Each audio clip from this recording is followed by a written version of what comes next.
So, if you had to capture the moment that you're in right now, how would you describe it? It's complete and utter darkness right now. I'm sitting in my house and it's just completely dark.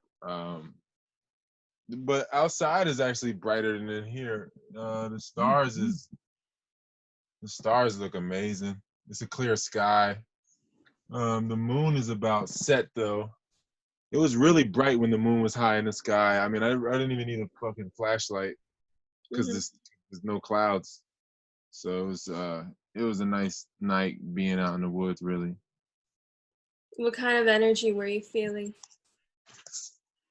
Um, it was productive, man. It was really a productive day in all ways, man. Like, I mean, I guess that's the energy I was feeling. And it was productivity. Uh, it was quality day, quality night. Nice. Um, so yesterday I was coming up with questions and I'm like, I knew some things that I wanted to talk about, but I was like, I don't know if that's gonna be enough. And then just like a bunch of stuff came to me. And I was like, yeah, maybe people would want to know about this. Um, What you but got? one of the first questions that came to me was, in your human experience, what are some things that you really enjoy? Like on my daily life right now, or my overall Your human overall life, experience ever? like your overall, like Oh, Taylor's experience, like Taylor's human experience. But you're like, ah, like I like this part of life. Like I really enjoy this as a human. man, I really like um I really like jokes, man. I think jokes definitely humility, humbleness, humor. I feel like uh, jokes are fucking, great. I don't know. I feel like that's maybe like one of the best parts of my life, honestly, to be real. Like across the board from when I was a kid till now, I feel like definitely jokes. Probably, you know what I mean? Because I don't know when that will ever be bad. You know what I mean? Like Mm-hmm. other things, they change form as far as the way I looked at them. Food changed form, the concepts of sex all changed form, but jokes have been pretty much great the whole time. You know what I Yeah, mean? yeah. That's like you're so right. It's never changed. For some reason it just has this purity to it that is like creates such an enjoyment in life. Yeah, honestly, to be real, my dream at this point in my life is to do stand-up comedy. I think it's the best way to get your point across because people are actively deciding to be happy when they go to see stand up or turn it on to watch a Yeah. special. They're like actively like, I'm turning the happy button on. And I feel like when people are actively going into that mode, like it's easier to penetrate them with perspective and contrast. It's a lot easier to get Yeah, your their point across. guard is like immediately down Yeah, when it yeah, comes to humor. definitely. So It's is a there rough anything job. else or just really that? That's what I would love to do. I would love to just tell jokes, be close with the people that I feel like are the funniest in my life. Like if I could, that would be my dream to go back to get enough clout and momentum to where I could just tour, do jokes, and hang out with my friends and family that were always hilarious to me, and then we could just write jokes all day. That is And hilarious. Like I love that. Truly. yeah, that's It's all I like really. I feel because all right, so the other day I was talking to one of my friends and I came to this conclusion that a lot of art is formed out of pain. Yeah, especially And humor. so with humor, I mean like some humor is like dark humor, but I don't know, humor's not always formed out of pain, I feel like. No, but often though. I would say more often than not, but not always. Yeah. Yeah, I mean, because some things are just funny, I guess. But I feel like when it's at the expense of somebody else and they can be humble about it and deliver it in a joke, or it's never funny till people get hurt. Like it's all. It's kind of like I don't know what that is about that. You know what I mean? Like where it's like a lot of like Kevin Hart has a special called "Laugh at My Pain." Like I Yeah. feel like I think a lot of humor is drawing from pain and people making sense of the pain and Hmm. delivering it another way, to I guess bring insight and stuff. And I'm trying to think like I guess there's slapstick comedy and stuff like that, that you can find funny Or like a and like roast, I guess that would be.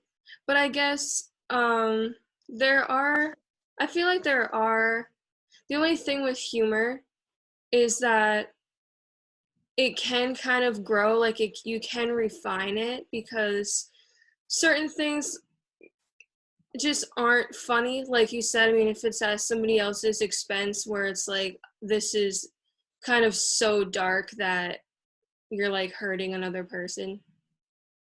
yeah, that's a whole nother level of dark right there. I mean, Yeah. yeah. Because Yeah, I some mean that, people are like that, like they'll joke about somebody at their expense, like to get at their self-esteem or something like that. But that's like not even yeah. humor at that point. Yeah, that's a whole nother thing right there. If it's just like cruel. I mean, I like dark humor though. Like don't get me wrong, like Yes. it's fucked up. A lot of it is fucked up, I guess, but like when you can make light of it, like it's funny how dark humor makes light of things.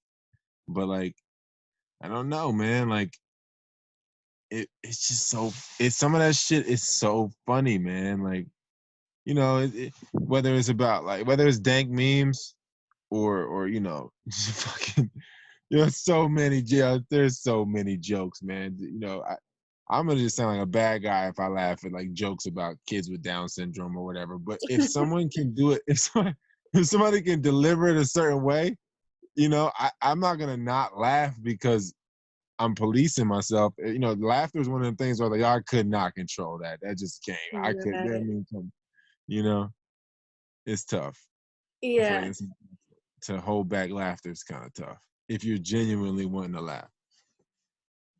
So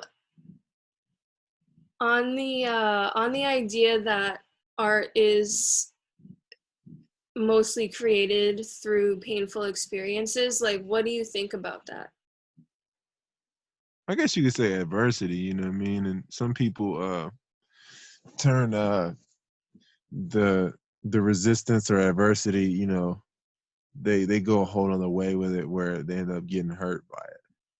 Yeah. You know what I mean? Because I feel like adversity or resistance is just kind of like lifting weights. You know what I mean? Like that resistance makes you stronger in a lot of ways, and you just can't lift too much. You know what I mean? You gotta do keep the you can't ego bench. So it's kind of like I feel like it's more like that, like to where if people were to pick at wounds and stuff, then the pain just keeps mounting, and then it kind of makes them numb, and then it creates a lot of monotone comedy. But Mhm. I guess it all has its place. And as far as like art, yeah, dope shit. Like, some really amazing things have been made out of pain. I mean, I was listening to Van Gogh's top 25 quotes or something like that. And Mhm. I was like, yo, like 18 of these are like quality. These are amazing. This guy, I'm glad he went through the suffering he went through because this is, Yeah. you know what I mean? It was like, He really sent an ear to somebody. yeah, that's what they say, right? I mean, like That- that's pretty wild. That's a whole nother level right there. I never got that. I never was that heartbroken or in love to where I was like, take this piece of me, But literally. like, that makes me think it's like, all right, was he really doing that for the other person, or was it just really a reflection of himself and his art and like just him being extra as a person? Like, I bet the girl received it and was like, what the fuck? Yeah, what do you do with that? Like what like what do you put it on in a jar, or I don't know. You just throw that shit away. Like, I mean, like, I don't. That's just crazy. Yeah, I don't know what his definition of love or care was with that, but I guess that was a gesture to him that meant something. I mean, I mean, it's kind of like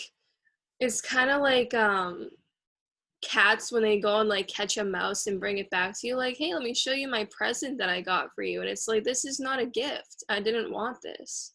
yeah, yeah, pretty much, yo, pretty much. I remember my dog did that with a possum once. Oh no. Yeah, this was like years ago. Yeah, it was fucked up, but yeah, they're funny, man, because they're like, "Don't you have the same value system as me?" You're like, "No, I don't look at life like this." Vincent Van Gogh.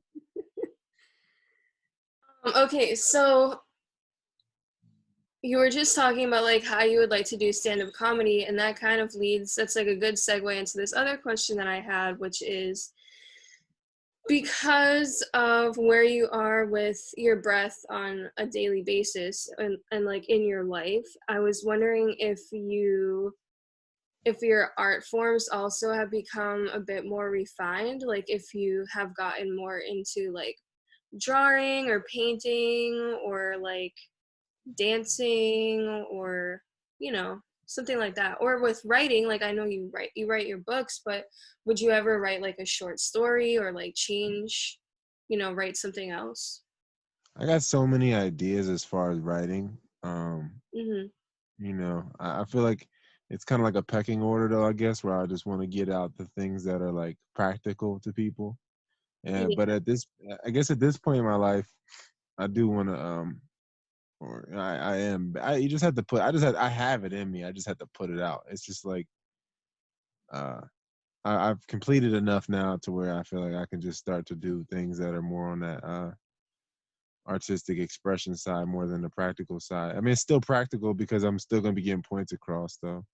I Yeah. just, yeah, I guess we'll have, I always think about writing scripts, and I've thought about That's writing my life so story in awesome. novels. Huh? That's Yeah. so awesome. Yeah. I just think that type of thing, I would enjoy making it myself, but I think that collaboration would be probably the best for that. I mean, because I would have like a general idea, framework, and everything, but I feel Yeah. like I would like to do it with a group of people and really refine it because I Yo, might be that's blowing so some. fire. Like, that's so fire. Yeah, I really I would. mean, I would like, love. because film, like, man, film study and like, okay, like, it's only in, I don't want to say my later years because I'm only 24, so like I'm not that old, but it's only been in the last couple years that, when I watch something or I read something and I'm like, damn, this dialogue is awesome. Like, whoever Yeah, wrote this, or like how they captured the um like each shot, like, that's well done. And it's like, I feel like I'm a critic. yeah. It's funny because once you get to that point, it's like it's difficult to enjoy things the same. Once you start to like, I guess, look at things from a different standpoint and have a value system based on like you're looking at the cinematography from a cinematographer standpoint where you're just like, I don't like the lighting here. I don't like the way, whatever it is. It just kind of makes it difficult for you to absorb the content sometimes. I feel like when I was younger, I think I just had reached a kind of a threshold with movies. I've seen so many movies, like hundreds and that probably thousands at this point movies. And I just watched so many movies and so many series and so many things and I always kind of, I guess took those things into account whenever producing anything because you know it's nice to be current, to have current events and to be able to talk about things, Yeah. draw from them places. But like, um, it's it's just like it just really does make it difficult. It really makes it difficult for you to just sit back and enjoy a movie once. I feel like once you've created a movie or went about writing a movie, I feel like it must be difficult. I would assume that Quentin Tarantino and Spike Lee, when they see movies, they're probably like, man, why would they do it this way? You know, it probably, you know what I mean? While somebody else just watches it and they're like, this is great. Yeah. But, you know, it's I mean, probably, that's like the same thing with cooking too, you know, like some people's palates are so like numb or just like they haven't really had something good to eat that they're like, oh, this is great. But like to somebody else, like somebody that's tried a bunch of different things and has a more refined palate, they're like, oh my God, this is garbage. yeah, for sure, man. It's funny, man. Food is definitely a crazy. It's an art because like a motherfucker. Like, and I feel like food is always like less is more. It's like the Tao thing. Like, you know, flavors numb the taste. I always found that when other people would make food for me, that it was always the best with the least amount of ingredients, to where I could taste the fullness of individual ingredients more than like a wide array of a bunch of ingredients, like bringing out a bunch of different flavors at once, and it's just kind of like overstimulation. Definitely. Even though, you know, even though I guess, like, you know, I've still enjoyed that at different points, it is always best when it's like, I don't know, three things. I'm like parsley, onion powder, cayenne or something, instead of Yeah, like for sure. 10 things. Yeah. So yeah, I was actually gonna ask too, like with the finer arts, if you thought about like acting or something like that, because I feel like because I've had this thought for myself. Once you get to a certain point with the breath, it's like, Super selfless. yeah, Yeah, yeah. it's where you can just act and stuff. Yeah, I mean, I haven't really felt called to it, but I don't feel like I couldn't do it. I feel like it'd be a nice challenge to do. You know, it's not really something that I've invested much time in. Seems like I feel like I could do it, but it just seems like something that would be tough to penetrate to get. You know what I mean? And then I feel like I'd still always be kind of at the mercy of the screenwriter or whoever. You know what I mean? Like, I feel like if you make your own shit, Well, that's the then whole thing. Like if you because like Quentin Tarantino, like he writes and then he's in his films a lot of times. yeah, same thing with Spike, man. He be So in a lot yeah. of movies. Yeah, yeah. It's it's dope when they can do that, when they can jump in and out of it. It's not many people that can do that. Robert De Niro did that. Mhm. Uh, he made I think that, yeah, like I guess it's just part of it, man. Like it's like with anything, you know, well, even if it's like, you know, porn. I feel like when they, you know, the actors and actresses in porn, they go from acting in it to directing it to producing and controlling, you Mhm. know, a studio. And it's kind of like the same thing, like, you know, with anything, you know, you play a sport, then you go to be a coach, and then you're in management positions and ownership positions, like in the latter years. And I Mhm. guess that's how, you know, you would want it to go, because you don't want to be a pawn forever. I mean, you enjoy it while you enjoy being a grunt while you have the energy for it, but I don't think like, and then I think you could return to it like for some nostalgia here and there, but I don't know if it's as satisfying, because Yeah. yeah. So this kind of makes me think because you were talking about collaborating with other people and like how you would like to do that. And so I was wondering what some things in your life have been like where you collaborated with somebody else and you were like, this is so fucking cool. Like this is a really cool example of like a human experience where you know what I mean? Like you're working with another human and it's like, wow, we really had this experience and we collaborated on this together. And it was just like an explosion of just, I don't know, energy, I guess. For me, I would guess it was sports and music for sure. I mean, Yeah. when you put together, because like, you know, like I always say, and Wahoo Ching says in verse 67, like you know, the greater the the balance of yin and yang, the more that you grow. So I feel like, yeah, doing things as a team or a unit, and like the larger that gets, the more you can maintain balance throughout a scale, Mhm. the more it's like pleasure shared is pleasure doubled. And I feel like sports have shown me that. And then music, I guess, has been more intimate though. Sports is nice, but music, I feel like I can be more like just way more humility around it, and it's like I can really be myself more.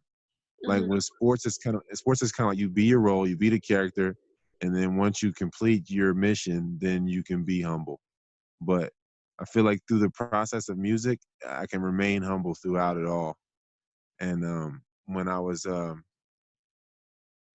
making music with people, uh, I felt like, yeah, like it's just really nice to even people don't really realize it, I guess, the process, like when you're just in a room and you create the pressure between you and the other person. You put the beat on, Yeah. and you only got so many hours to work with, because this guy is going to be your engineer, whether it's your friend or you're paying for it. It's like this guy is only got so much energy to burn, or you only have so much money to spend on the engineer. So it's kind of like you create that pressure, and then at the same time, like them being there and you being consciously aware of them being there and their energy bouncing off of yours, it does something to the music, or it brings the music to the surface, like the music that is possible based on the energy in that room. Basically, if you're to create it on the spot, sometimes you guess you write it, listen to the beat beforehand, and then go to the studio and complete it in a concise way and get it done.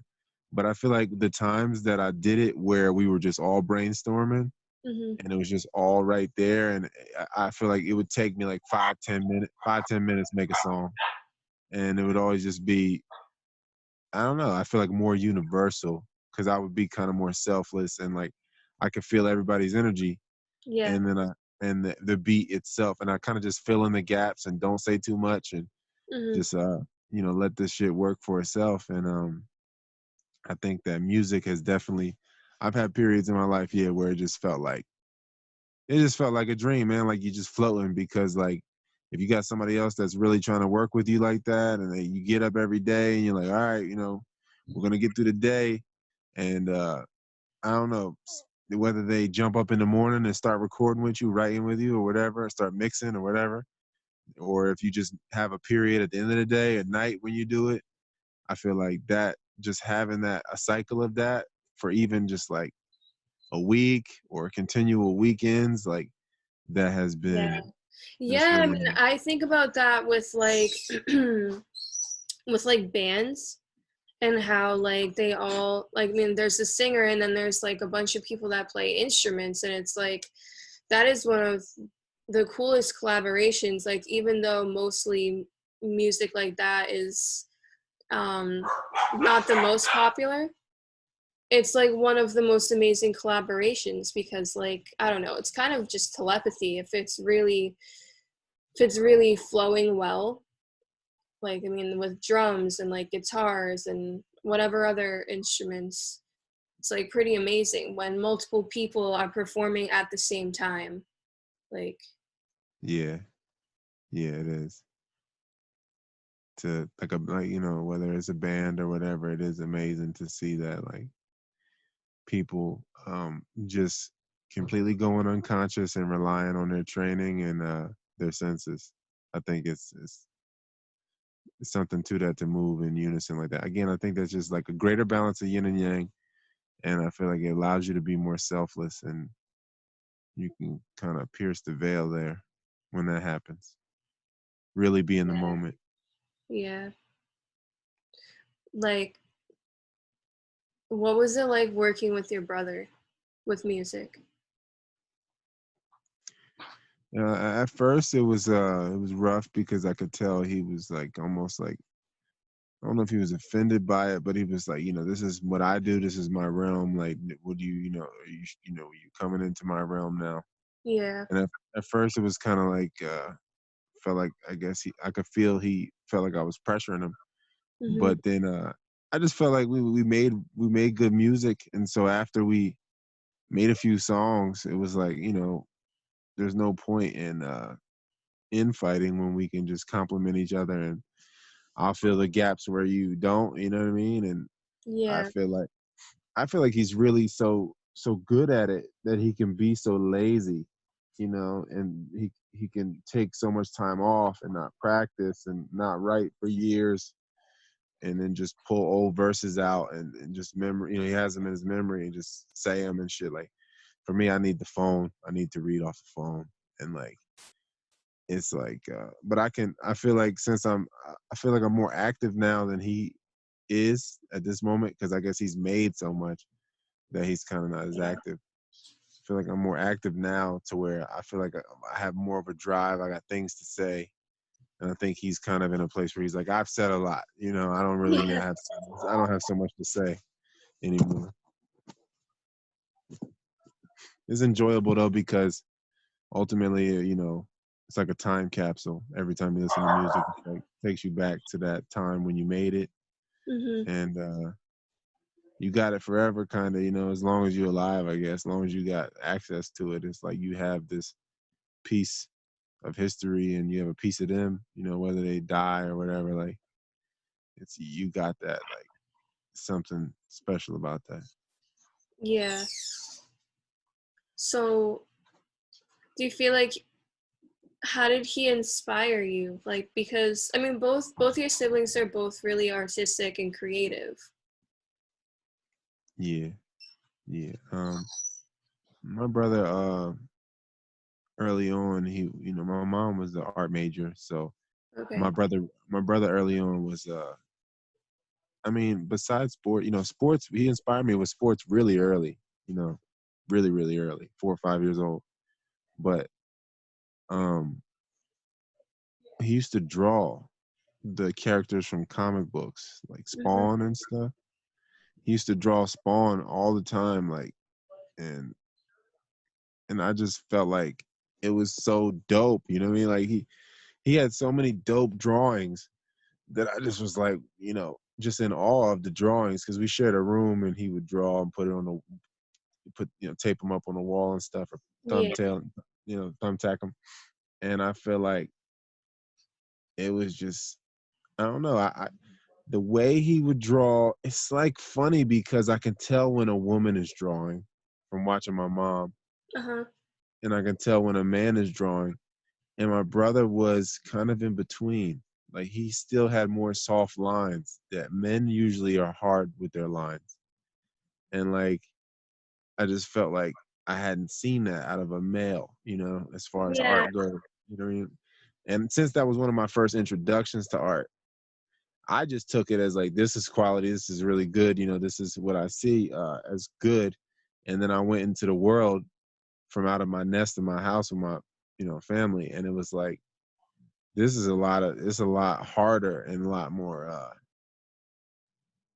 I don't know, crude. The drawings just felt more crude. His just I don't know, his felt more dimensional, Mhm. multi-dimensional because it was soft lines and hard lines, and my mom taught us a lot about foreshortening and shadows and all that, and I felt like that it was just it was dope. You know what I mean? He made a lot of dope stuff as far as drawing, and so I got into drawing really young, and I feel like that was kind of like the moving meditation, I guess, to start my life. Like, because nothing else really clicked for me. Like, I mean, sports was there, but as Yeah. far as like artistically, like, and I feel like sports is an art and a science too, but artistically, yeah, drawing was the first thing I picked up, and I did it, and I was like, I love this, and it also brought me closer to my mom, so I really loved doing it. So, it was, I think he really brought me into art with drawing. I didn't really get into writing until I had read a lot, to Uh-huh. be real. I could articulate thought and I had a decent vocabulary, but until I had read, hundreds of books, probably, I didn't really like the idea of really writing. It felt like I was kind of like anti-book, anti-writing. Mhm. I guess maybe the Sebi influence. I don't know, but yeah, I had really not been so big on that. Like I read books, but not like that. Like it was just he read a lot of books, and he wrote a lot because he was rapping and everything. And I feel like he was constantly trying to expand his vocabulary and listening to rap really expanded my vocabulary, especially listening to like Black Star and Nas and stuff like that. I feel like that and Black Mhm. Thought, different people like those people definitely gave me that, a bunch of different wordplay and different words that I probably would have never been exposed to. And my brother was the one exposing me to this music, so that was definitely I mean, he's like much older, right? yeah, he's 7 years older. Yeah. That's like, so my sister, she's she's 10 years older than me. And so like I was exposed to, all the music that she was listening to that like nobody my age was listening to, or like TV shows or like stuff like that. And it was like it's cool to be exposed to like it's not really another generation, but just, different age groups stuff. Like Yeah, learning things at a younger age compared to your peers, like that kind of thing. yeah, yeah. I think it definitely changed you. Like you definitely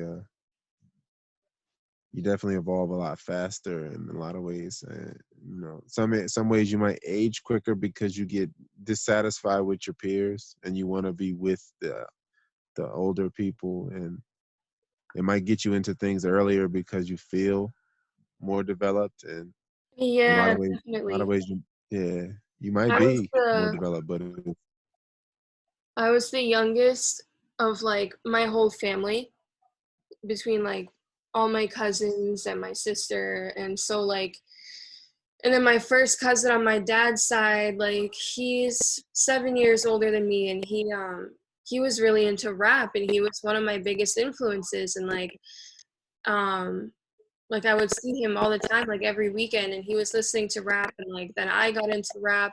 And it's like so funny because I'm a white girl, and a lot of people are like, why are you listening to rap? Like, you're white, like, and yeah, you're from a small town that is not very diverse. And I'm just like, I don't know, like, this is just what I grew up listening to. Like, I just really like rap. yeah, yeah. I mean, I think rap, it was definitely the voice of the voiceless for a very long time. So it was, and in some ways it still is for some people, but back the further you go back, the more it's the voice of the voiceless. And Hmm. I think that's what made rap dope. Definitely.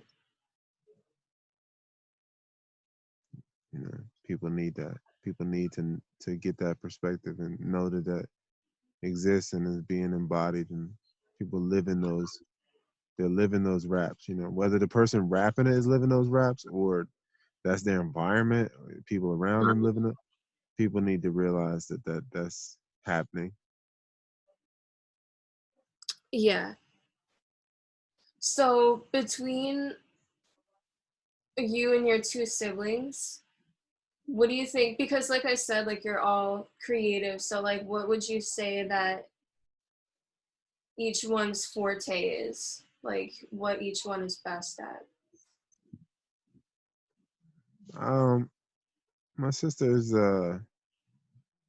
really good at doing the work in hand and not getting ahead of herself and taking the practical steps each day, and just not getting in, like, I guess, a situation where she can't, where she's going to be overwhelmed by the work. Mm-hmm. She's just gradually always working. And then like my brother, I feel like I guess his he to me he's kept a childlike mind in a lot of ways. And I don't know if it's from the creativity or what, but I feel like that is what has kept him out of harm's way. And because he's kept it really childlike, and it's been a great guidance in a lot of ways. In some ways you look at it like, man, how are you thinking from this place, man? It's kind of annoying. Yeah. In other ways it's like his protection. So I think that keeping that childlike mind in some regards is like it's what his niche is, and as far as creativity, Hmm. he knows how to go back to being a kid, really basic. I think me and my sister are kind of a little bit more complex, and we got to deal with those complexities. We know he can simplify things a lot of the time, and I feel like for us, sometimes we make it more than what it is. So Yeah.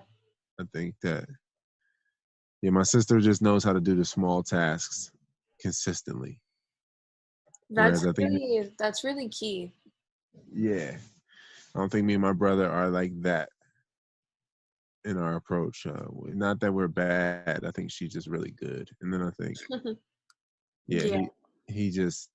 he knows when to just be like, I don't want to say irrational. I guess it is irrational. It's childish, you know what I mean? But he knows when to be childish in a world like this, and I feel like it's been his saving grace in a lot of ways. He trusts that part of himself, and I feel like he doesn't let the child in him die. I feel like that's his greatest feature. That's awesome. And that's a really great thing to like notice in somebody. Because, like, I don't know, those things maybe people don't notice in themselves. Maybe he does. Maybe Casey does, but it's just nice to be like Yeah. recognized that way. Yeah, it's shadow sides to it, when you're just being over childish, and my sister's being like over anal and practical, and being too Yeah. concrete. Yeah. So, okay, moving on. Um, in what part of your life do you feel like you've grown the most recently? In the last year, just the release of anger, and feeling entitled to anger, feeling like it's a something that I can use as fuel, and something I can use to to push through things. And I feel like anger. I changed my entire view on anger, and I feel like that was probably the biggest thing, just being way less angry. That is like, I don't even know what to say to that because that's so big. Like releasing anger, like how do you think that showed up? Like how do you think it got released for you? Oh man, I guess just from the inside out, but just observing over the years.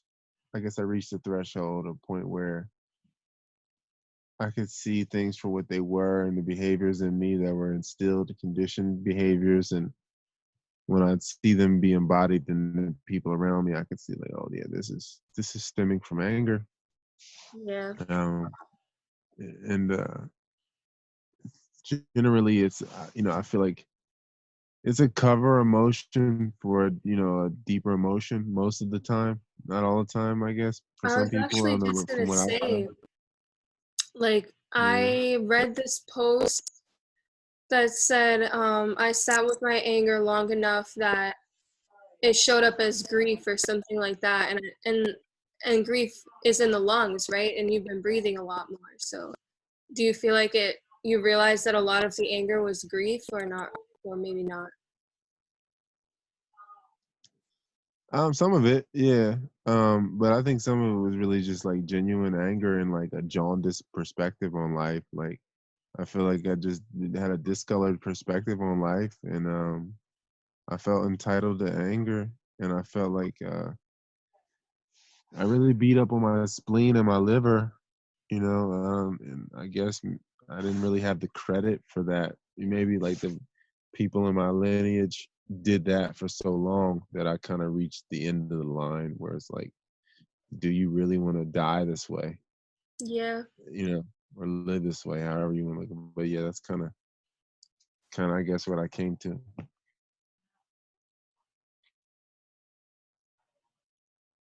What does that feel like for you now? Or like, and also when anger does come up, like what ways do you deal with it? At first, it kind of felt strange because I didn't know how to fill the space during times of like responding. Yeah. Um, and I don't, since I'm not driven by it, and it was my fuel for so long. It took a while to find another source of fuel inside of me to to steer the ship. But what was the second question? Um, I actually forgot because I came up with another question like, how does this show up in your music? Does it show up differently now? Like, you know? I feel like my angry period was kind of like my practice period with music when I was like just recording, just to say all the things I wanted to say and get it done. And you know that I feel like I had to get all that shit out before I could make more universal music that a greater audience could just enjoy and just have as many people enjoying the music as possible. When I was making music out of anger, it was more so for me. You Yeah. know what I mean? And I feel like it's funny because a lot of people have contacted me like, man, I like this song, I like this song. I was like, man, I was so angry at that time. I don't know how you can Yeah. like that. Yeah. Do you feel like you could create music like like Petit Biscuit or something like that? Like beats like that or I've worked with a MIDI for a minute. My brother's more so the beat maker, man. He was a DJ for so many years mhm. that's more so his side of it. I just got to sit with it. I have to just sit there and play with it, see where it takes me now.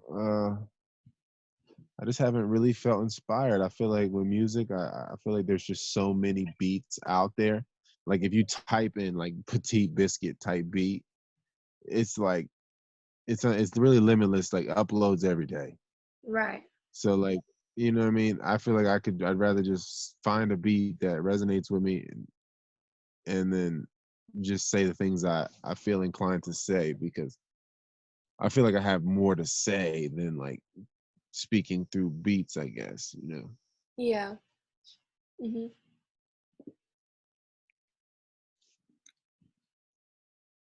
Yeah. So, do you feel like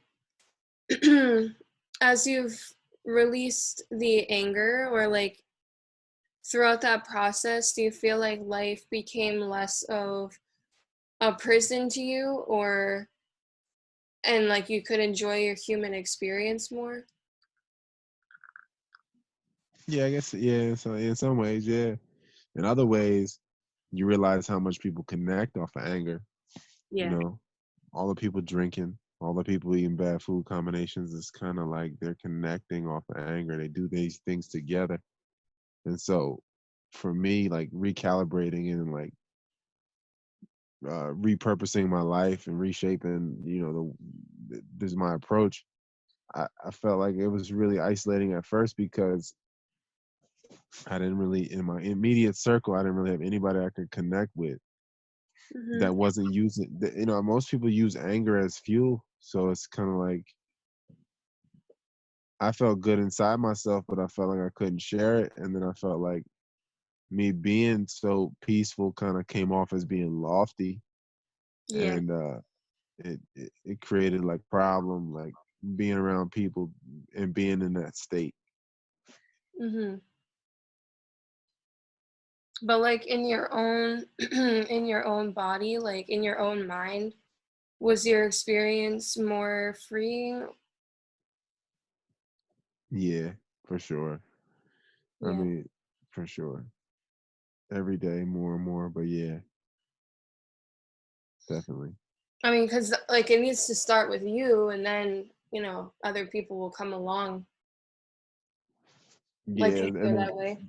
if you work that way, I think you're gonna get you're gonna get the correct people you need to connect with. If you just have a huge mass of people and you're not like, if you're not self-aware, then it's like, the quality of the mass is just gonna be lower.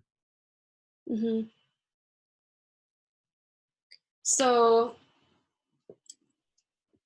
do you feel like have you ever had a point in your life where I don't know if you actually even want to talk about this. Let me know if you do or not. But if there was a point in your life where you were like just in this place where you're like, you know what, this is it. Like I'm done. I'm done being here. Like you know, I'm, Yeah, I'm gonna yeah. off myself. Shit. Um, you know, I just couldn't pull the trigger, man. Literally, I've had the gun in my hand and just like, I can't put this to my head and blow my brains out right now. It's like life just won't let me. So I got those feelings, but like I think it got quickly dispelled because I was like, man, I can't do it. I kind of Yeah. it brought me to this. It brought me to the place where I was like, I can't blow my brains out, and I don't want to jump in front of a car and involve somebody else or some shit like that. So I gotta find a more peaceful way to leave, and that's kind of like the biggest challenge from what I can see.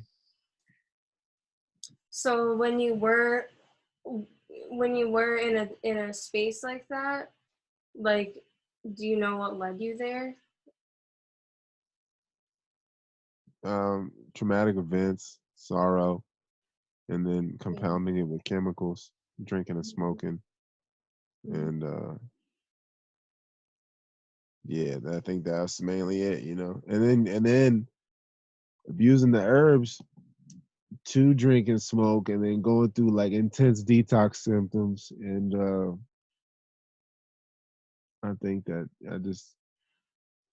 I was stressing my body out really bad with the ups and downs of that at different points. Yeah. Hmm. So, what would you say are some similarities between the way that you are now and the way that you were like in high school? Like, what things can you look back and be like, wow, that's never changed? Like, no matter how much I've grown or like how much I've released, like, this is still just part of my character. And like, this is always like, I'm still the same in this way.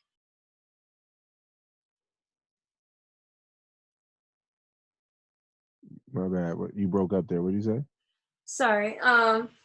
So if you look at how you are now in your present moment and compare it to you when you were in high school, what parts of you would you say haven't changed? Like obviously there's been a lot of change, but what things have stayed the same?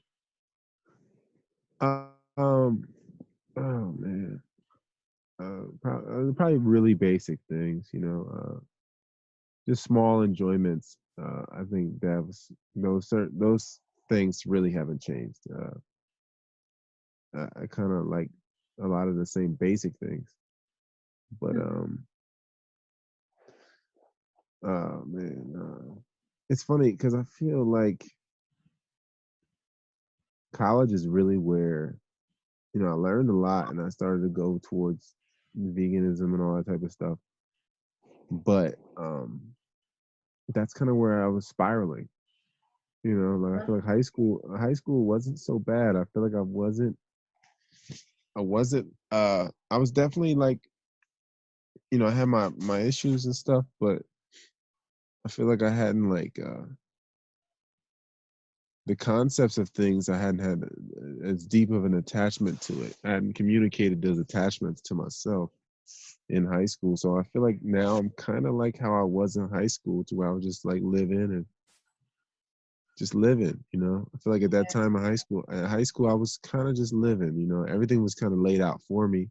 Now I have to structure my own life, but I feel like it was more so college where it all started to get too emotional and breaking apart and Yeah. too much stress. So I think college kind of what What brought are me down.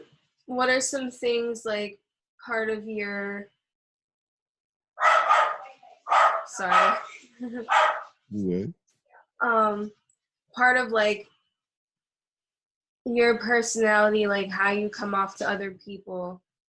Like what are some things that people would be like, oh, that's Taylor, like he's always been that way, like that's just him, you know, like the people around you, or like people in your family or friends that you know, little things about you that people will be like, yep, that's Taylor. Traits like that. Yeah. Um, Probably a lot of people like, you know, I don't know. They see, like, it's funny, man. Like the way the way I flowed throughout my life. When I'm around people, I'm around a lot of people, and when I'm alone, I'm really isolated. So when people do get the chance to see me now, they usually see me, as far as my track record is concerned, they would see me with like a bunch of different women. So I guess being a womanizer, you know what I mean, in a lot of ways, to be, you know what I mean, because I have a friend.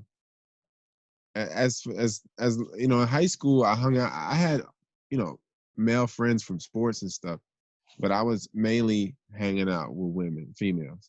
Mhm. And then I feel like I got older, I really stopped spending time with male friends, Mhm. like pretty much all together. Like we see each other in common places at the store or something like that. Um, Maybe on birthdays, I'd see them, you know, at the strip club or something. Yeah. If they invited me to their party or something, I'd see them then. But they'd always see me with different women, you know, and I feel like it kind of created this identity of me in you know, I don't know if it was just not wanting to be alone at different periods or what it was, but I feel like a lot of people might have that to say, that I was some like kind of always with different women. Um Other qualities, I mean, that was kind of, I mean, that's pretty much been my identity in society. Whenever I'm in society, has been that kind of like a womanizing person with a bunch of you know, coming and going. You don't really see me much consistently, and when you do, like, you know, if you might see me a couple times a month or something, it's with a different woman each time. So I think a lot of people saw that when they saw me, because they didn't see me much, and then when they did, it would always be like that. So, and in high school, it was, you know, it was all about the game of as many women and females as you can associate with. You know, it was like a prize. So I feel like, yeah, uh, I feel probably that. okay, you were around different women and stuff, but and like some people would be like, oh yeah, he's a womanizer, like it was all to do with sex and stuff like that. But do you feel like you were just drawn to feminine energy for like other reasons? Like low key, I in my head, I imagine you being like in a woman's book club just because you like the way that like women think about things, or like I don't know, like a sewing club, like 10 women and then there's Taylor, like he's there too. Like Yeah, yeah. I felt like it was just more I could learn, more that I could learn about myself and life in general. I feel like with dudes, I'm a dude, so it's not so much dudes could teach me. Like, um, I think and on top of it, I having an older brother was almost like it kind of filled that for me to where I was like, I don't need male friends. I got an older brother. What I need you for? Like Yeah. not to say that I didn't have good male friends, and I don't have good male friends. It was just like, why are we around each other consistently? You know I what I mean, mean? Like, that's kind of the same thing with girls and like how we get a bad rap for saying like, most of my friends are guys or like I get along better with guys and there's that stereotype of nah, you're just a slut, like that's why you like to be around guys and it's like really kind of unfortunate because some women like really just get along better with guys. yeah, I can definitely speak to that on my side of it. I just like women, you know what I mean? And I just think that I'm just more selective with males. Like I think I'm probably a sexist in that way, to where I just don't let males into my life. I'm like a reverse sexist in some ways, like where I'm like, Yeah. I'm not giving you a chance. You know what I mean? Like I won't let you near me. You know what I mean? Because one reason or another, I'd rather have 6 or 7 female around me than you know I don't know, some guy that could, I don't know, maybe he could teach me something, but I still be like, I'd rather be with a woman. You know what I'm saying? Like, Yeah. it just, I don't know. It just always, I think I just always picked women in that way, like, as far as my company. Right.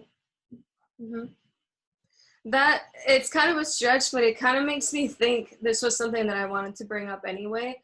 I was thinking the other day, I was like writing, and I was just looking at just like the moment around me. I'm like I'm listening to the sounds, I'm looking at like directly what's in front of my vision, and or like in my line of sight, and all these words are coming to me and I'm writing and I'm like, oh shit. Like I feel like I had heard it before and I was like, okay, yeah, that makes sense. But like life is really sex. Like each moment really like explodes into the next moment. And it's like weird because society like it's I don't know how to explain it. Like society sexualizes sex or like in another way of explaining it like society associates all these things with it but it's like it's really kind of a neutral thing and it really is just life at its The core. base of It's the base of physical creation. Yeah. Yeah. It's the root of it. It's the root of physical creation. You know what I mean? The sex itself. So I think, yeah, it's kind of hard to not see everything as that. And you know what I mean? How do you not, in the physical phenomenal world? It's kind of how can you separate it? It's all coming like from it's all coming. It's all coming from a sexual event. Every event ever, you know what I'm saying, is coming from somebody having ejaculated and created this person, and now they're living their life, and then they meet somebody else that they came in from an ejaculation. So it's kind of like, where does the sex end? You know what I mean? Like, it's all kind of stemming from sex. So Well, I mean, like, there's that, and there's there's that physical reproduction, but like, just like experience itself, like the human experience. I mean, mentally, just creation itself is, sexual, yeah. yeah. Yeah. And I feel like I don't know, people like don't realize that. It's like, do you realize that your whole life is this, or like, I don't know. It was It's just a pretty perverted. crazy realization that like each moment really like leads to the next through like the like essence or definition of sex. Like it's not just, the physical act of it. Like it is life. Yeah. I mean, people like, commonly say like birthing your reality or rebirthing, and it's like, that's definitely sex. I mean, the sexual, root to that, and I guess in like a fundamental way, in principality, however you want to look at it, it's the definite. It's everything is pretty much the Tai Chi of yin and yang, the intercourse of that, and I don't know, on an angelic level, the intercourse is probably, just vibrations harmonizing, Yeah. and then it just gets denser and denser, and then it's, you know, actual sex. But yeah, Yeah. it's wild. It is.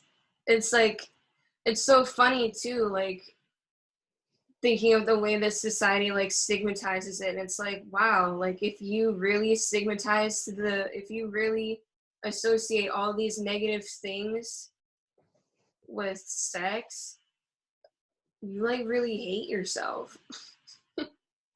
It's just perverted, man. The idea of sex, and I just think that it's just a hypersexual reality that we're living in. Yeah. So hypersexuality has.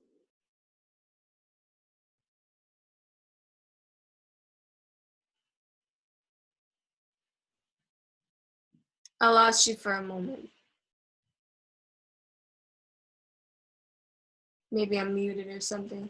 But and I guess missing breaths, not fully breathing, but Mm-hmm. um, it's just the hypersexuality. It creates overstimulation. It creates impotence in men and women, people that don't want sex at all.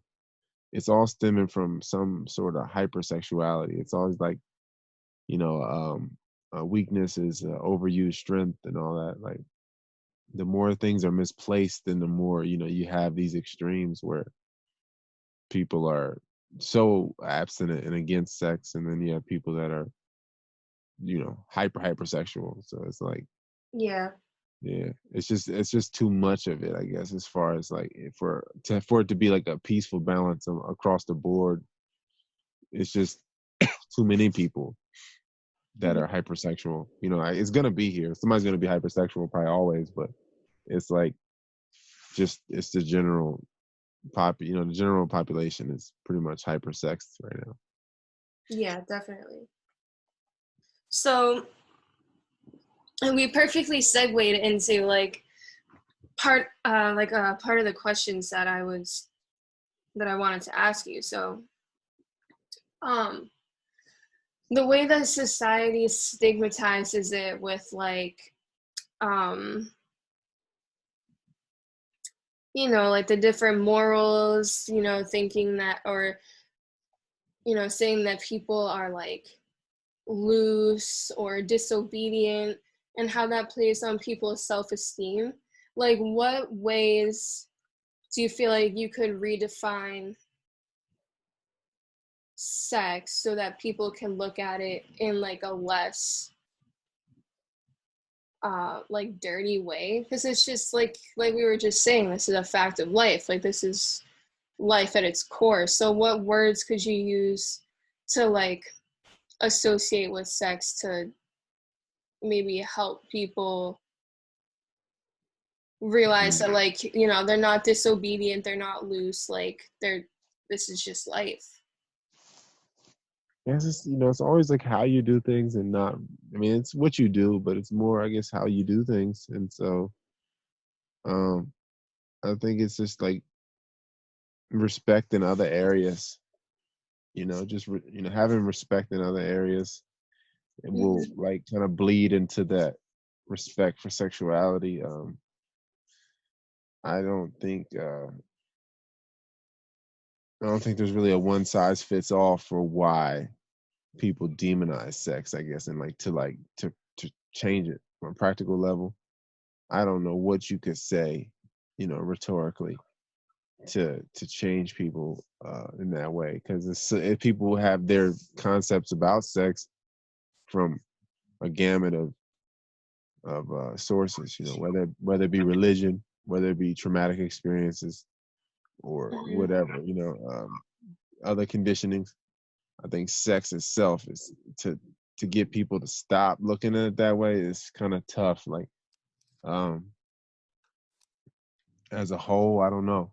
I don't know how you could really stop people from looking at sex uh, in a in a way where it's kind of put on a pedestal, unless we're all living naked.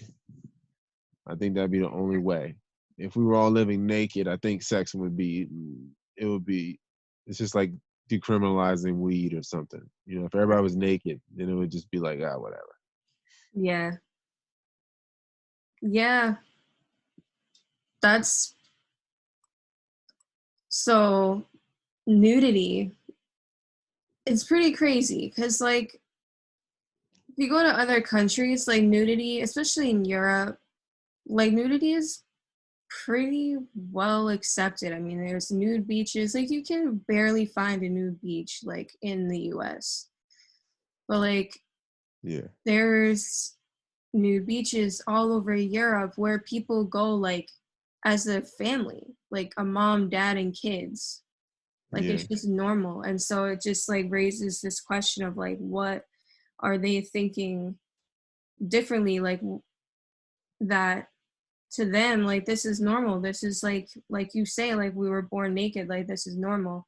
But, like, to Americans, they'd be like, oh, that's messed up. Like, that's perverse. Like, yeah. They called Americans prudes for a long time.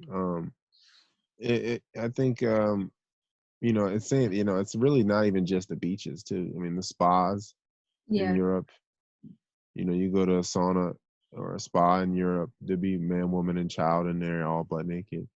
And I guess it's really nothing really wrong with it in a sense. You know, it's just once it gets perverted, it's an issue. But you know, it really is just the body. You know, just like your foot is the body. I mean, I think you know, in places in Africa where like the Twa live and the pygmies, they sleep together, skin to skin. You know, and like the whole family and tribe will be sleeping together skin to skin, and it just all just considered the body. It's not really like sexualized like that.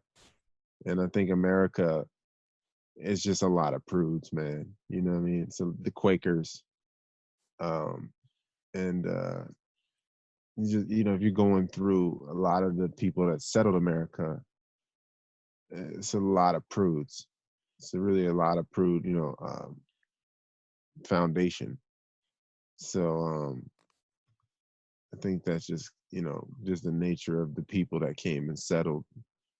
They were into, I guess, sexual reform or whatever, you know, and I think, yeah, it just, I think that's kind of how it goes. You know, I don't know. You know, in some ways, you know, it's like 1.7 billion Muslims, they say. Hmm. So I guess for the most part, they're kind of prude as well. Yeah. Uh, so I don't,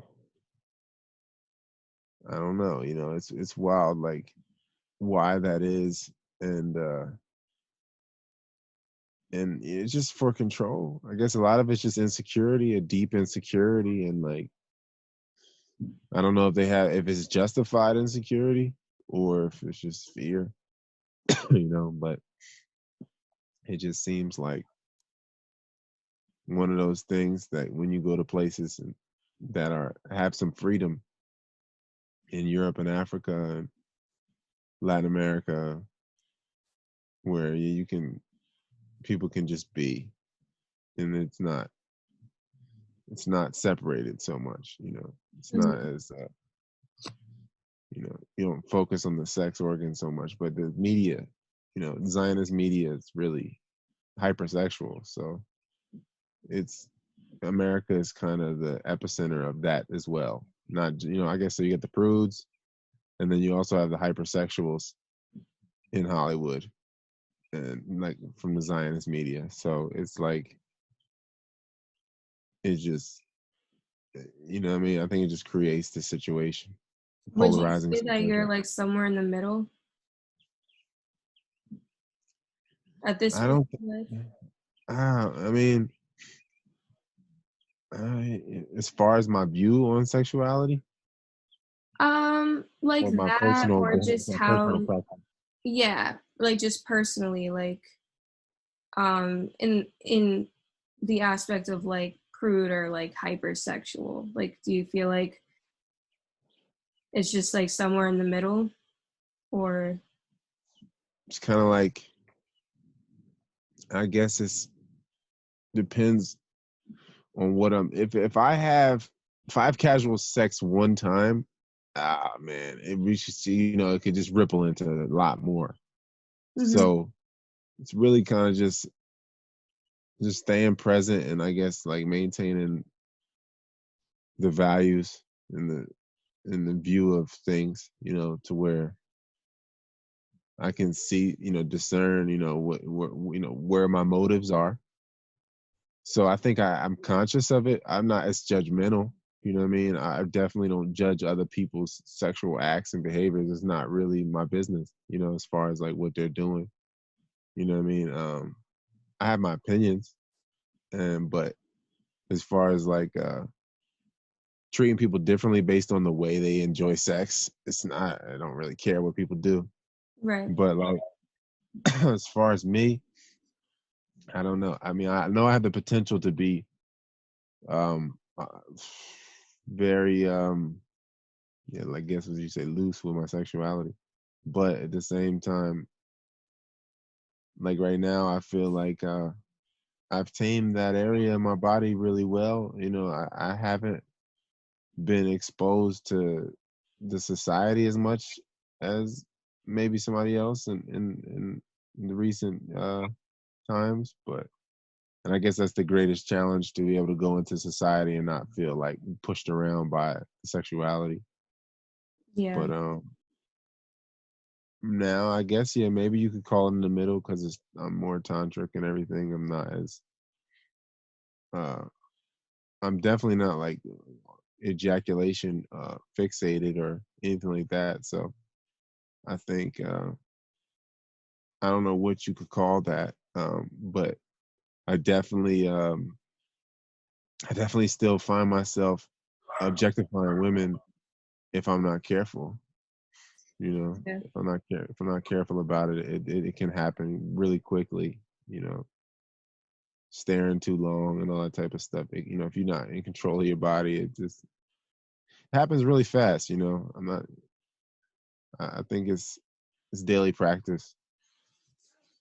So back to nudity, like what opened your eyes to like, wow, this is normal, like I want, I don't know, like To be naked. yeah, like fuck clothes, or like what country did you go to that like opened your mind to that, or yeah, just like where did that stem from for you? I think it was definitely, other countries was cool, and I definitely wanted to be naked because of other countries. Like I said, in Germany, I went to a bunch of saunas, and spas, and everybody being naked is kind of nice. In Japan, Yeah. but really California, man, just too fucking hot, man. It just was too. I'm from Jersey. It was just too hot to wear clothes, and Yeah. it just couldn't. I couldn't breathe, and I felt uncomfortable, and I just didn't want anything really to do with clothes. As the time went on, it just felt way better to get sun and breathe Yeah. than be in air conditioning and have clothes on or something. Yeah, my when I the first time that I went to California, I went to this spa in Chinatown, and it was the first time that I ever went to a spa, number one, and then two, like there was just a bunch of nude women, and it kind of sparked this thing in me where I was like, I saw all these other women's bodies and like of all different sizes, and I'm like, damn, like they're just bodies, like Yeah, okay, this woman might be a size 0 and this one might be a size 8, but like when we're all naked it doesn't really matter.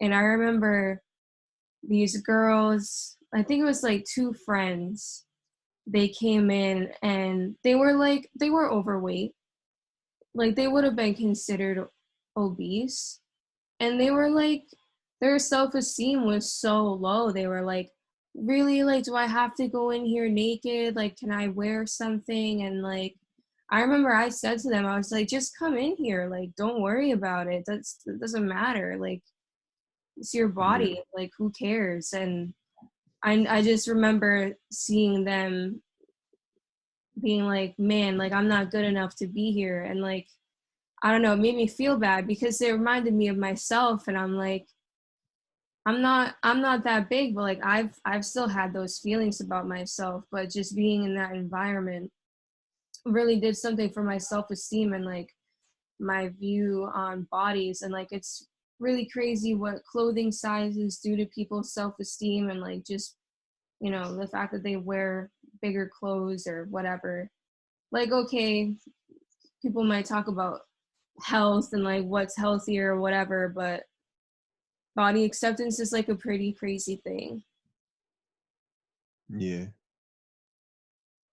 I don't It's know if like when you went to the spas, like if it gave you any perspective on, because there's age too, you know, like people, especially with women, they're like they kind of start to have a not so good relationship with their body as they get older, because they're like, oh, I have wrinkles, or like I, you know, this and that, and it's like, who cares? Like it's just, we're here, you know.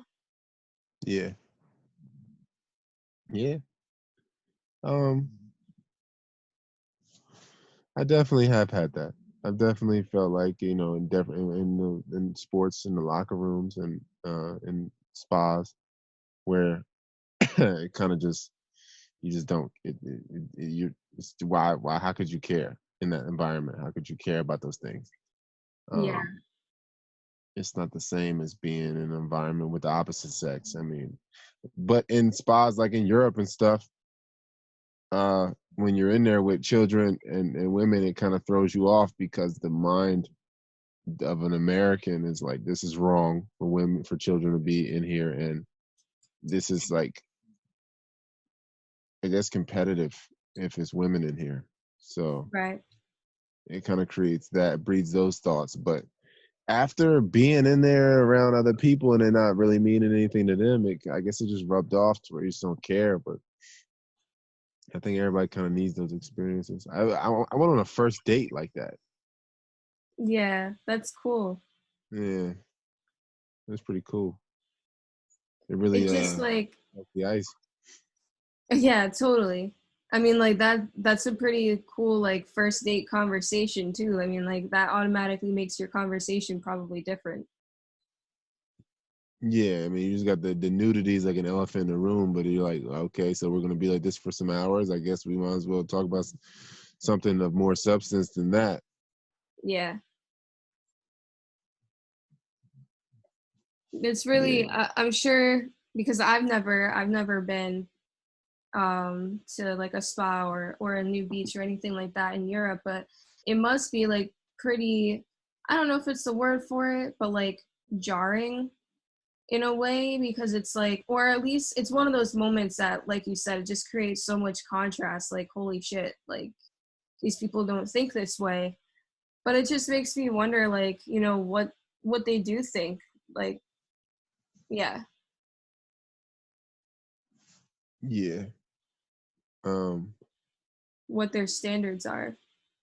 yeah. It's like when you go to the Africa or Europe, where dudes are more prone to wearing speedos. I guess Asia too, Yeah. but it's like not so taboo as in America. It's funny. It's just funny, Yeah, man. I mean, but then you got like places like, you know, in the Islamic world and in Africa where they're doing female circumcision. So, and then you don't that's see that messed here. up. Yeah, you don't see that here, but you see male circumcision. And I don't think a lot of people get how they're equal until they see the other side. Yeah. You're cutting the most sensitive part of the male body off. It's it's like cutting it's like cutting the clitoris off, kind of. Yeah, absolutely. Yeah, and it just creates numb men because you cut that off, and then they're more easily prone to the hypersexuality because they can't satisfy that itch. Right.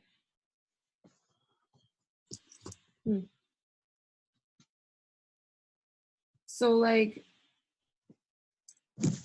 how would you say, or what ways do you notice the most that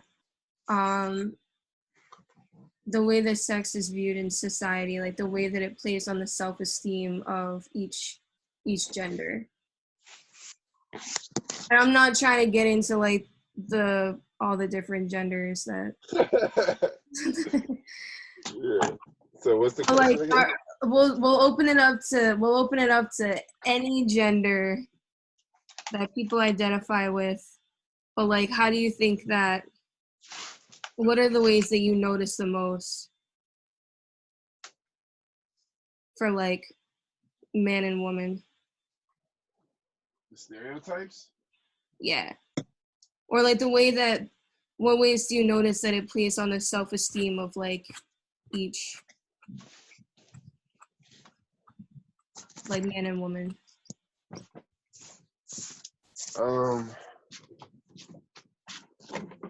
The way the stereotypes play on it? Yeah. I guess Like the way that you notice it with any women that you've been with, or like the way that you notice it with some of your male friends, or like something like that. you know, yeah, like dudes are supposed to be one way. You coming, Figgy? Dudes are supposed to be one way. And you know, I guess like as far as their masculinity, you know, it's supposed to be a lot more rigid, and you know, I mean, you definitely see it in the behaviors. You know what I mean? Like leads into the behaviors, the social conditioning. Come on, pups. I don't know. You know what I mean? Right now, kind of all those stereotypes are kind of blown right now. Honestly, to be real, like as far as like you got females that identify as males and males that identify as females openly. It's kind of all blown right now, but my personal experience, I guess, males being numb physically from circumcision and emotionally from conditioning, I feel like it's just created a less intimate sexual situation, you know, in the world. I don't really. I feel like people are operating from a very numb place, and especially ejaculators, they're Yeah. definitely in a very numb place. I think that's just kind of keeps people in a place energetically, you know, because you're just draining the battery pack like that when you got the male constantly ejaculating like that. So I think it kind of forces people into roles because the male's gonna lose his energy, and then he goes through the cycle of getting energy back, and then giving it up again, and then the female, you know, it kind of forces them both into a parasitic situation, and then she goes through her cycles of that, and it just, I think it's just, I guess the expectations, the entitlement, you know, I guess that's the problem with sexuality right now. Like, I'm entitled to your body, you know what I mean? I'm entitled to your semen. And it's just, I think that's probably the problem. Whether you're homosexual, heterosexual, if you identify as any gender, there's a problem with entitlement. You know what I mean? I think that's the Yeah. biggest issue with humans. People feel entitled to other humans' body and stuff, and bodily fluids. Yeah, true. So, how would you say, like, in regards to attracting a partner, if somebody if they're running mostly out of the sympathetic nervous system, how would you say attracting a partner differs from if a person is running more out of the parasympathetic nervous system? I mean, I think it's just you're behaving from scarcity and sympathetic. So it's like I got to do this the way you treat your body is gonna create the ripple. So it's like I got to do this by this age to get to this point to do this, and so I need this person to be here. I need to have this person at this point, and it kind of creates a burden situation where it's like, oh, man, I go to school, I'm gonna fuck around as much as possible because once I do get married, my life's pretty much over. And I feel like it kind of creates a lot of, expectation and entitlement. A lot of people just gonna fuck off a lot of years and blow off a lot of energy because they're like expecting this routine of like, work until you die once you get married and support a family and all that type of stuff. Like that's kind of like Yeah. I remember that it was probably last year when I was having my moment, like my crisis, and I was like, you know what? Like, if I never, because, well, what I realized was, I'm like, all right, I am really living my life geared toward like preparing to like have a family and have a career and like, like have a job, make money, have a family, whatever. And I was like, wait a second, like, okay, I don't care if I like never have kids, never have like a great job or ever buy a house. Like if I don't do that and I'm happy, like I'd rather that. And it's not like I don't want it, but it's just my life's just not geared towards that anymore. And I feel like if people ever come to that realization, it's like, damn, okay, what do I do with my time now? Since I don't like have it allotted toward working towards this thing that like may or may not even show up. Like maybe it will when the time is right, but you know what I mean? Like I feel, yeah.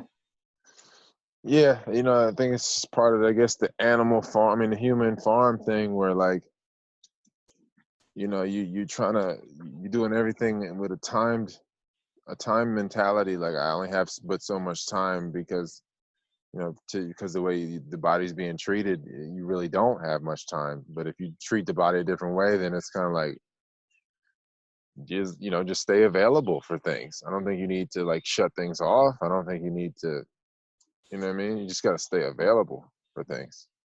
Yeah. Do you think that when people have that idea in mind that it's probably just a futile effort anyways, like whatever is going to come to them is going to come to them, and like them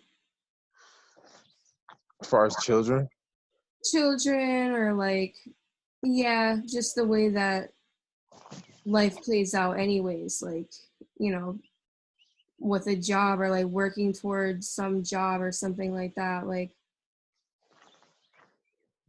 yeah. Should I rephrase my question?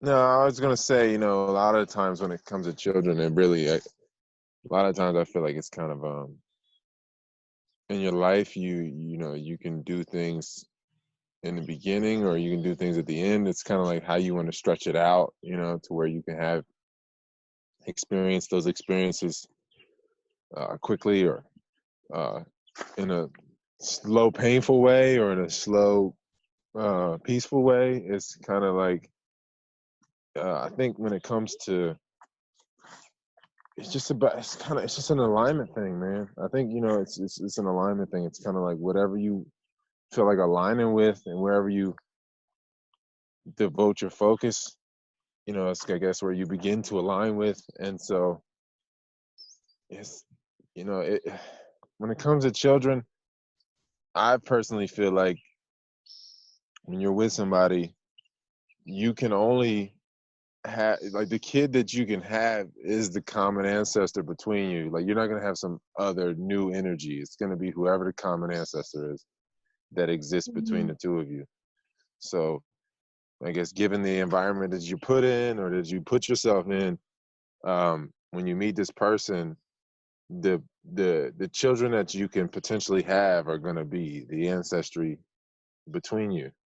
So I feel like it's more so, I guess, like that. Like, are you engaging with people that you have that opportunity with, where you have a common ancestor to bring back, or are you engaging with people that you don't have that, and you're going to have a different kind of relationship? Mm-hmm.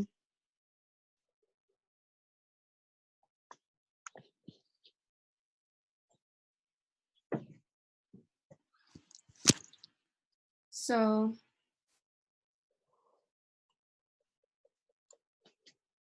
hold on.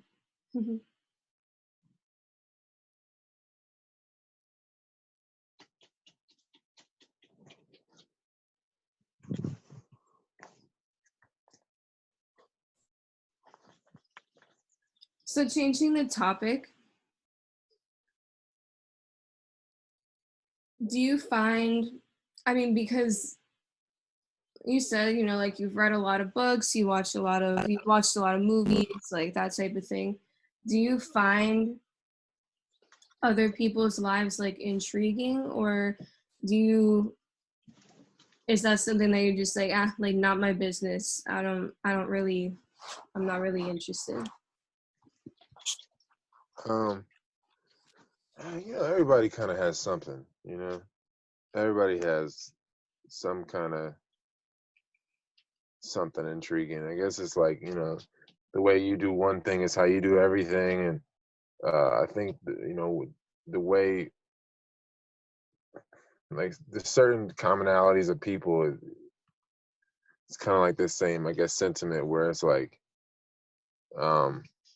when no matter how you do this one thing, you're still doing this one thing, and so I feel like kind of like everybody's doing the same things and in their own ways. So it's kind of like, I know my experiences and me, I don't really need to, I guess, engage with other people as far as like, the, at an intimate level. Like, I feel like for the most part, I can kind of grasp what's going on here. And I meet people where I can, and I feel like people have some things to say, but it's not, it's funny. I guess it's like, whatever fits for your life when you meet them, whatever they might have for you that fits for what you need at the moment. It might be intriguing or it might be valuable, but I'm not gonna say it's not valuable. It's just that, I guess at this point in my life, I don't really run into people that have I guess exposed themselves to the lessons that I would need to learn at this stage in my growth. It's kind of like, it's not that people are uninteresting. It's just that it doesn't apply to me. A lot of the things, a lot of their mental processes don't really apply. You know what I mean? Yeah. Like, not that they didn't apply at some point and I didn't go through certain things. It's just that it's of no equity in my life. So it's not that it's bad or lame or stupid or something. It's just there's no equity in it in my own life. I can't apply these things. Yeah. And so it's like, it's of no consequence kind of to even engage with a lot of people. But I'm pretty sure everybody has something, that's like interesting about them or the way they approach life. Yeah. What do you think are some ways that you have felt like misunderstood by the people around you, or like just, I don't know, in any way? And like sometimes being misunderstood, it's like, like whatever. But what are some ways that you've been misunderstood that it was like, damn, like that kind of hurts? That's literally not my intention at all, or something like that. The ways I've been misunderstood? Yeah. I don't know. I think people are, generally they're gonna meet you as far as they met themselves. So it's always gonna be a matter of that, man. And like, I guess the misunderstanding is not something you can really take personal. And it's you know, it's misunderstanding. It's already a misunderstanding. So I Yeah. feel like when people misunderstand me, it's kind of like, do I really get mad at you? You don't understand. So it just is what it is in a lot of cases. Like it just like I've been misunderstood as far as the sexuality. People, if I bring up, uh, no FAP or whatever, no ejaculation, you can commonly be misunderstood like that, and Mhm. you can be misunderstood on a surface level. It's many ways to be misunderstood that I felt like I've experienced, but ultimately it's like I can't really be concerned with someone's understanding. It's just, it is what it is. It just is what it is. Yeah. Yeah, I mean, and like sometimes I feel like it is easy to be like it is what it is, but have there ever been some times that like it really did kind of sting to be like misunderstood by a certain person, or like I know for me I've been like, wow, like I this is such a misunderstanding. Like, are we even in the same like are we even in the same world right now? Or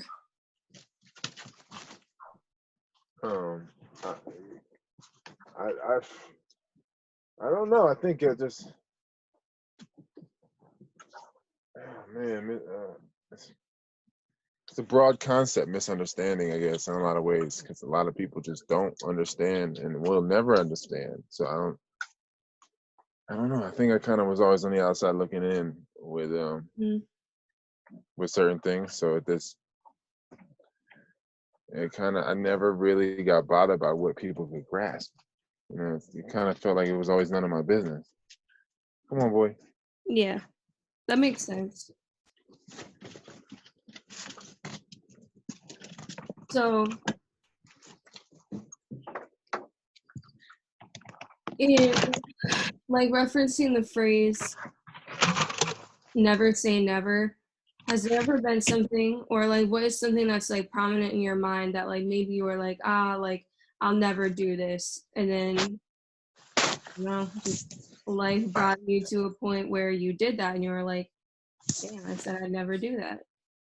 Or I said I would never have children, and then like the thought came across my mind to have children. Now it doesn't really bother me now. It used to like be like, nah, I'm disgusted by the idea. I mean, yeah. just like the same way when I was 13, I was disgusted by the idea of like um cunnilingus. So like it's just like nothing. But at the time it I guess just being in that stage, I that's how I looked at it. And so, you know, um I've definitely been perturbed by things, and then later in life, those things were something I enjoyed taking part in. So, I guess I'm available for being made aware of things that I could possibly enjoy. Yeah. And I guess I won't know until I know, Right. in a lot of regards as far as those things. And yeah, I think kids though, having kids. Whoa. Yeah, I can't believe my ears are hearing this, Taylor. I never wanted kids as a growing up, and now it just doesn't really bother me. I wouldn't say I want them, but it don't bother me. Yeah. And I don't think it's something I could force, obviously. So Right. I just stay available for the possibility, I guess. But Yeah. I don't know. Definitely wouldn't go out of my way. Right. It's No, got to that be on makes the way. sense. That makes sense. Yeah, I mean that makes sense because I was just talking to my cousin's wife. She's pregnant. She's due like next month, but she was telling me how like they were struggling because like they were trying to have a kid. And I know you're gonna be like, trying is dying. But like they were trying to have a kid and she was like, you know what? We just gotta like give up. Like it's probably just not gonna happen. We're probably just gonna have one kid and like that's it. And then as soon as they stopped trying, she got pregnant. So Yeah. it's like, and so she was like, yeah, I think that it was the stress that just didn't allow it to happen. Yeah, that'll do it. That really will do it. I mean, as far as females that I guess have given me resistance, as soon as I stop caring about them or what will happen, then the resistance goes away. I can't say I've had kids and I know that experience, but I definitely know that that end of it. Yeah, I mean, it's just like, it's a very physical manifestation of like how you really just can't force things. Like it will happen on its own time. Yeah. Yeah. You definitely don't want to rape life. No. You don't want to get what comes with that. So, last question that I have written down. How much would you say that people's anxiety stems from like not having completely empty lungs? Like that they just have like stuff, maybe toxins like sitting at the bottom of their lungs. So I know for myself, like I could be anxious and then I'm like, I probably haven't completely exhaled in a while. Yeah, you can feel your body generating tension as the longer you do it, or the longer you don't exhale. Yeah. So the question is, what exactly? The question is like, how much anxiety do you think that it stems from that with people? Maybe because they've been sitting with bad posture for a while and like they just have What? some leftover stuff in their lungs, and maybe if Yeah, they get did that stale exhale air out. correctly. Yeah, get that stale air out of there. I Yeah. think that's the epicenter. That's the epicenter of stress. Not controlling the breath. So it's definitely ground zero Yeah. for stress and anxiety. Yeah, that's stagnation. That's crazy. Yeah. Right. Stale air, stale thoughts. And it just ripples from there. Yeah. So is there anything else on your mind for today? Like any thoughts that arose? Not right now, man. Just watching the sun come up now, and it's just everything's smooth, man. I don't know. I guess the only things in the news right now is what Trump talking about trying to make 600 million vaccines by the end of the year, and Mm-hmm. The anti-vaccine movement is destroying itself. The leaders of it are attacking each other. So it's probably, we're gonna be an issue. Yeah. I think that's that's pretty much where it stands right now. Like, I think that a lot of anti-vax people got a lot of their information from Robert Kennedy Jr. Yeah. But being that he's likely compromised, it's it's going to deter a lot of people because he's compromised. But people rode with him for so long that they might not jump off the wagon. And then on the other end of it, Shiva's running for Senate, and I feel like politics in general, I really am not. Why would you run for office in a sinking ship? And he also like suggests like ascorbic acid and shit like that. So I feel like they're both pretty compromised in that sense, because Shiva wants to run for office and he's running against the Kennedy, and the Kennedy that he's running against is pro-vaccine, but he's I guess since he's got endorsed by Robbie Kennedy, they're like, Robbie Kennedy's not really anti-vax if he's endorsing his nephew that's pro-vax. Right. So that's pretty much where it's at. It's like they're going to keep attacking each other. I don't see that stopping anytime soon. It's going to be just, a firefight probably all the way to the end. Neither one of them are going to lay down. So I think Shiva got the grassroots of it, but, Robbie Kennedy has the clout, the name. I think it's going to be, they're pretty much evenly matched in that way. Like, ultimately, Shiva will probably overtake the shit, but I think it'll be a win that costs so much that it'll be a loss for a lot of people in a lot of ways. Yeah. So, I mean, I really feel like that's kind of the biggest news, I guess, right now. The vaccine thing, mandatory vaccines and all that kind of stuff. What would you do with that in that situation with the mandatory vaccines? I mean, I have to just go and lose all my attachments, man. It might get really ugly, It might have to be somewhere in the woods alone. That might have to be the result of it, and just like ride that storm. I think it's really more so just survive until New Year's right now. Yeah. And we'll have our balancing act. As the days get completely overtaken by the darkness, then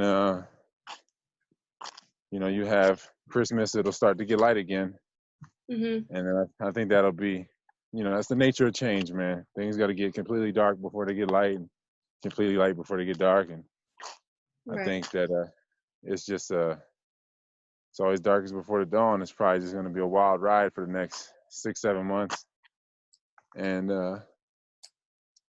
people are making a lot of political moves, and this shit's not practical. Everyone's being impractical. They're being political. So it's has the potential to get really ugly because of that. And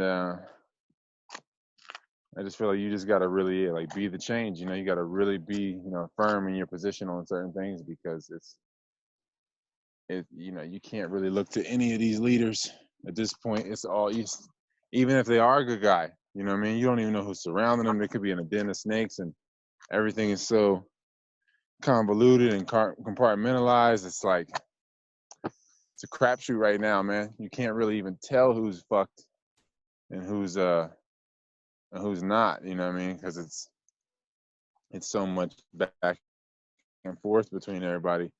And I think that when the smoke clears, the people that were quiet and being the change will be the ones that lead the people out of the mire. Yeah. Do you feel like people in this time, like, how do you feel like they're looking to you for answers? Do you feel like people are looking to you for answers? Like, I don't know, people messaging you, like, asking for answers in these times? I feel like, yeah, it's been a wave. I think it's been a wave of people trying to look into natural remedies and alternative perspectives, and in the last since the middle of March, since Friday the 13th in March. Yeah. I feel like since that point, it's definitely been a lot more people waking up. So I feel like, in some ways, the globalists or whatever elitists, they showed their hand and they might have pushed too hard. So it woke up a lot of people, and you just don't know if it's like a part of an extended plan of desensitizing people, and until they forget that they once had freedoms. Mm-hmm. It's kind of like, you lock down the country now, and then you got some more events that might happen in the next year or next 6-7 months, and it gets locked down again, and then it just becomes a normal thing, and then it just becomes normalized, and it's got a lot of momentum right now. I think this is a pretty casual civil war, pretty casual apocalypse happening right now. Definitely. Yeah. So I think it's like the definition of civil war. Like, it's pretty civil, Yeah. I don't I really don't think people are gonna end up shooting it out, especially if it goes on like this in this realm, in this direction for the next 10 years. It's only gonna get worse, man, as far as the drones controlling shit, policing people, robots and shit like that. I don't think, you'd have to have a massive calamity, a massive natural event to change it. So it's pretty much all we can bank on is nature showing up, or the super nature showing up to balance it all out for us. Because at this rate and this momentum, I mean, it's sped it up so much, man. It Yeah. really has sped up. Because I know people was they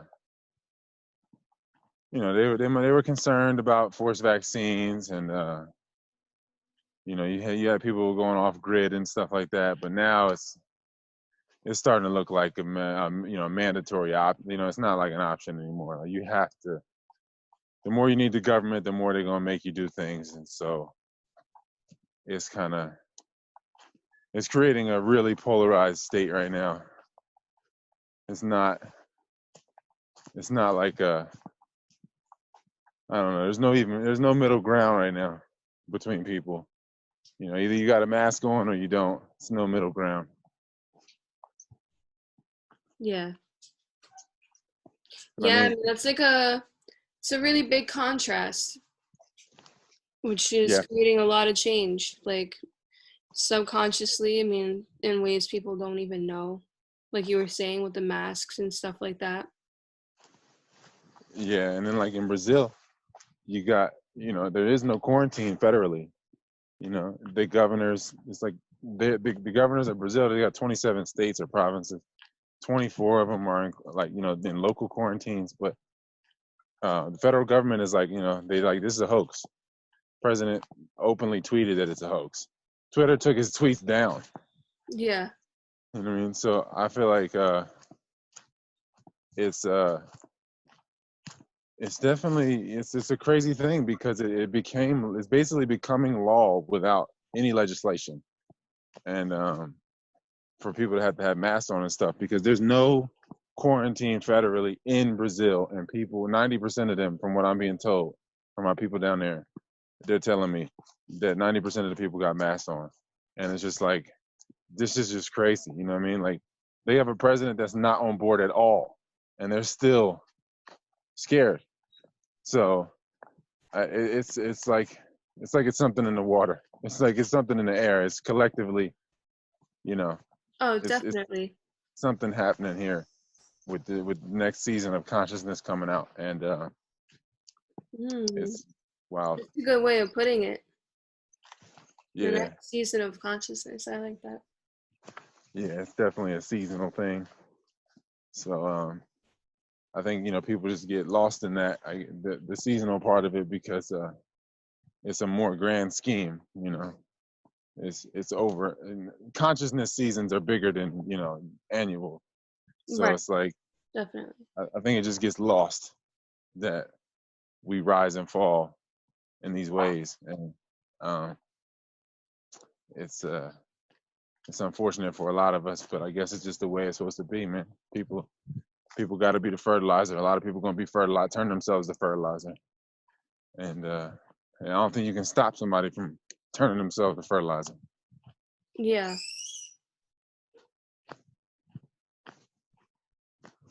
It's a wild time. I mean, I guess we could go on about that. It's just it's plenty of corona bullshit, going on, and then all the Yeah, I personally, I don't involve myself with it. Like, at all. Like I don't know. There's so much information that people are just grabbing for anything right now, just to feel like secure in the moment, and this idea of knowing what's going to happen. You know, people, oh, it's about the deep state and the pedophiles or whatever it is, just to feel like they know something. Yeah. You know what I mean? It's like people just doing anything to grab something, and I think like it's all bullshit, man. You know, and from this distance, it's kind of difficult to tell like who really is genuine and who's genuinely an idiot. You know, like some people are probably genuinely idiots in the system, where they feel like they're really doing good because they're just genuinely idiots. And then some people are probably really consciously evil or ignorant, and then some people are just conscious. So it's wild, man. It's really wild, you know, how this shit is going. And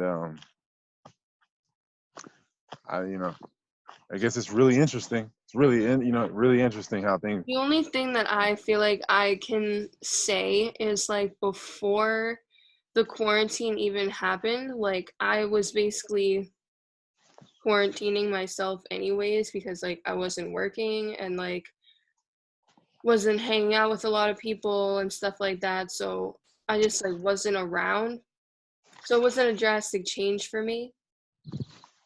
But I don't know, so it just makes it apparent like there's the whole concept of like, I don't even want to say concept, but like there's the coronavirus thing, but then there's like the effects of it and like people's lifestyles and, you know, just the way that it's affecting them personally, that doesn't actually have to do with the coronavirus. It just has to do with like them actually seeing themselves. I don't know. Yeah, people right now are kind of forced. You know, it's the first time they had a chance to sit still and be with themselves. And some people, it's to their own detriment. I mean, I guess the people that was afraid, or they just got even more afraid, and people that are self-mastering are just going further into that. So it's it'll be interesting. It'll really be interesting to see. I really feel like if there is a mass death, that it'll be so many people will lose attachments, because like, you know, say if like your whole family does some dumb shit, gets the vaccine, and, you know, gets wiped out, like, yeah, you'll be sad for a while. It will hit you and you'll be sad, but I think it's gonna make you detach so much that, you know, it'll be a different landscape, and it's always gonna balance out energetically. So like if half of the population gets wiped out, 3.5 billion people get wiped out, the other 3.5 billion will, I feel like, increase in power twice. Oh yeah, definitely. Because all that energy is getting released. I think it's just, you know what I mean? It's just it's a grid of energy. It's not any more or less. So I think it'll definitely it'll all balance out. Yeah, I mean, like, so I guess one of the things that makes me think about is how like a lot of the changes that are happening right now for most people are like really subconscious, and like you said, it's going to be like a new season of consciousness. Like, who knows how it's going to unfold as things manifest out of people's subconscious because of this, you know? Like, it might not show up for like a year, 2 years, 3 years, like how people's lives actually change. Yeah, I think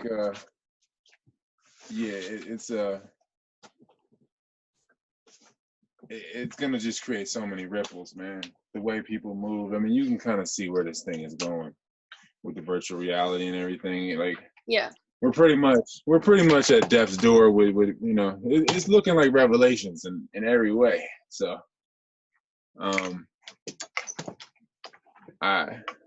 with that said, since that book was written so long ago, these things all have happened before. I Right. feel like if they've been alluded to that long ago, this can't be the first rodeo for these events. Yeah.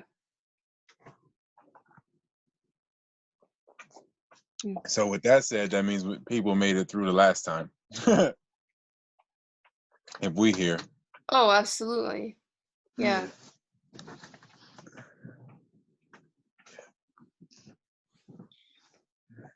So I think that this would be a good place to end, unless you have any other words. No, that's it, man. It's cool for me. 625. That's a cool number right there. 6:25 a.m. 6 and 7. Yeah. 13. But yeah. All right then, Angela. I guess just shoot that to me when you get the chance. And thank you all as always, man. As always. Yeah. It was great talking to you. You too, man. Be easy over there. For sure. All right. I'll talk to you later. Yeah. Bye.